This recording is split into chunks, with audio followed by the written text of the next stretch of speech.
Hello friends, welcome to part 2 of my trip in Kenya this past summer. This is like day 3 or 4, I believe. We were leaving the Amboseli National Park area and we all climbed onto 2 small bush planes and magically flew over Amboseli National Park towards the Masai Mara area. We stayed at the Lale'enok Resource Center just outside Masai Mara with some absolutely incredible people. Each other about who they're seeing, and if they say like they hear a man over there and it's a man, but if they hear a woman they go so there might be a photo of people going this. Got it. You wanna go? Sure. I'm happy to be in the middle back seat wherever. So I can be I can no, just you want to be. Wherever you. I would like to be further up. Okay. I can be. Yeah. I mean, if being forward is. I do not care. But it's not. Yeah, I don't care either, really. I just kind of want to be next to a window. I mean, same. I think there's enough seats that we can mostly all be by the window. I'm just gonna sit here because Okay, I'll sit in front of you then. too big. Yeah, I think we all can have a window. Sweet. Sorry, my butt is about to be in your face because of the.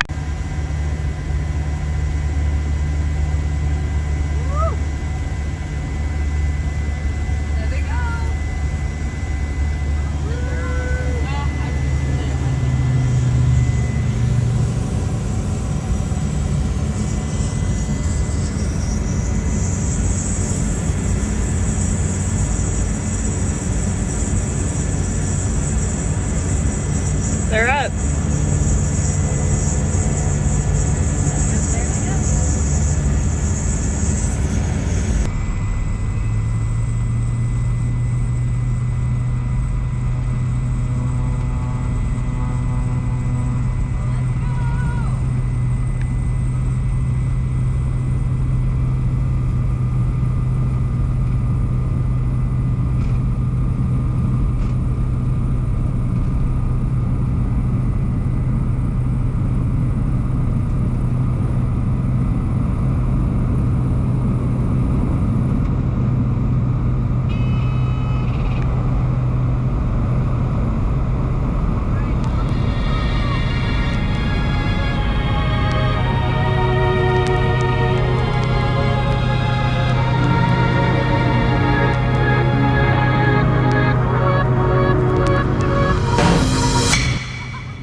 This plane ride was just absolutely magical. Now, I definitely thought I was going to see more animals from up here at this angle. Don't know why I thought that. And I think the other side of the plane did see a good amount of elephants, but definitely did not see as many animals. The highlight of this was 100% seeing Mount Kilimanjaro from up in the air, like literally flying at the same height as its peak, its summit, was just completely unreal. Oh, there's some flamingos. So cool. But just wow.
played them in a sport.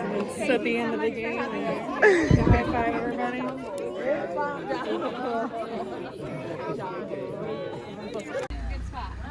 Now you'll get a chance to do a swimming, yeah? Really? Yeah.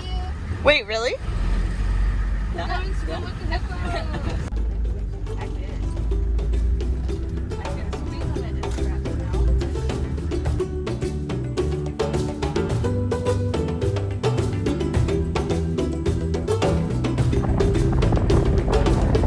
One of my favorite things to do while in Africa, game drives. We did an evening game drive through the conservancy right next to the Lale'enok Resource Center. We saw giraffe, zebra, a male elephant, and a herd of other elephants, and this was just only the beginning.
What did we find? Looks like... Oh. Whoa. So the lion actually got a chance of a zebra. Whoa, good find system. Yeah. You hold yourself tight, yeah? Yep. Sometimes you come across trenches which are invisible. So make sure you hold yourself.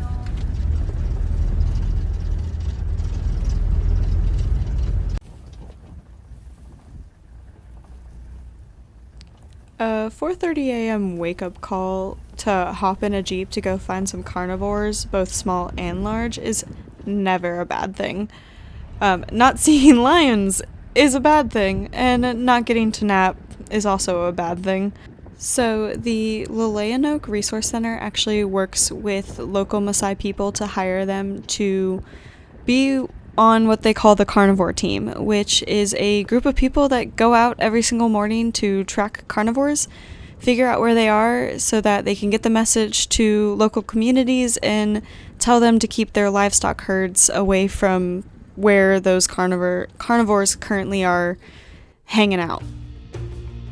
This utilization of a carnivore team is just such a cool solution to human-wildlife conflict, because they're hiring local people who know the region and know the wildlife to find them and track them, and then help their own community to be safe and thrive alongside native wildlife. What a concept. I just love it so much. And though we didn't see really any carnivores this morning, at least in the Jeep that I was in, it was absolutely stunning.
Good job, Lorelai. You stayed with them.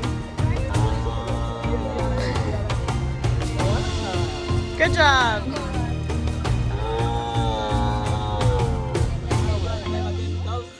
Can we have cows? Can we walk outside so that we can bring cows in, please? These cows mooing still make me laugh, especially that little sassy one that was in the last clip with the sheep. Oh my god, I just was dying over it. It was so cute. But this is a boma, so welcome to the residence of Maasai people. So pretty much everything Maasai people do relates back to lions. The way they are living a nomadic lifestyle, how they are polygamous, and even down to how they shape their homes. So I pointed it out in a clip earlier, but Maasai people live in what we call bomas. Bomas are actually built in the shape of a lion's paw to create these different sections within the home where they can provide protection for themselves and their livelihood. And now their livelihood is their livestock, so this cattle and the sheep, and the bomas provide extra protection for their livestock against other people, against wildlife, of course. And the fencing that makes the boma is made out of acacia trees. And so acacia trees have these really long, strong thorns that are their own defense mechanism. And Maasai people have utilized these bushes for protection for themselves as well. Mostly the women in the Maasai culture are responsible for building these bomas, which can take up to a week, on top of taking care of the children, maintaining resources, and caring for the livestock. So when the men come back from grazing the livestock, the women are responsible for checking up on them.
Definitely the weak one.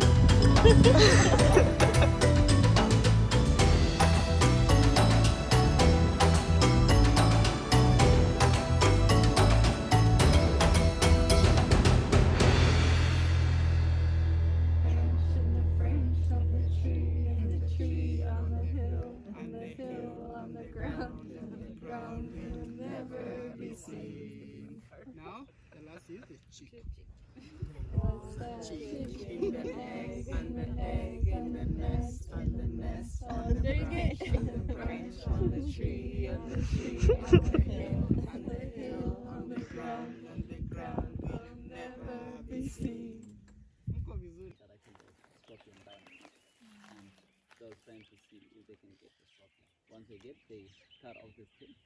So I spent a lot of my time on this trip asking questions.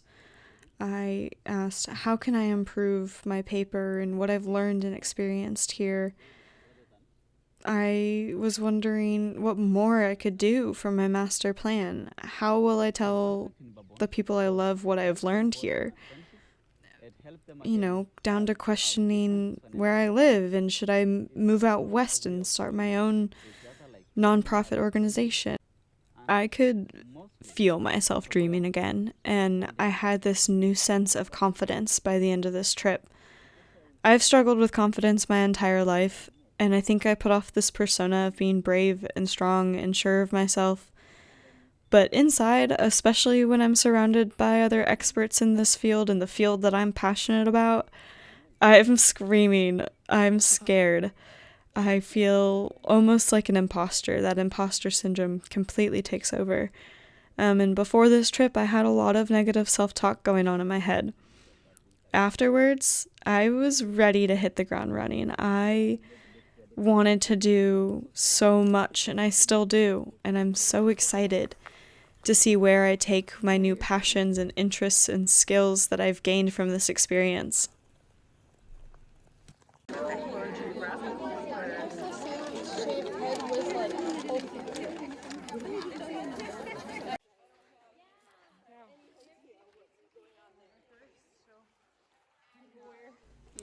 After enjoying a few beers and getting to swim in that river, the elder women of the Masai women's group actually taught all of us how to make beaded jewelry, and I just have to say and make a point that these women are absolutely incredible. Not only are they taking care of families with like sometimes 9 or 10 kids, but they're making their own income by making these beads. They're responsible for pretty much everything in the house, and they deserve all of the support that they need and get. They're just incredible.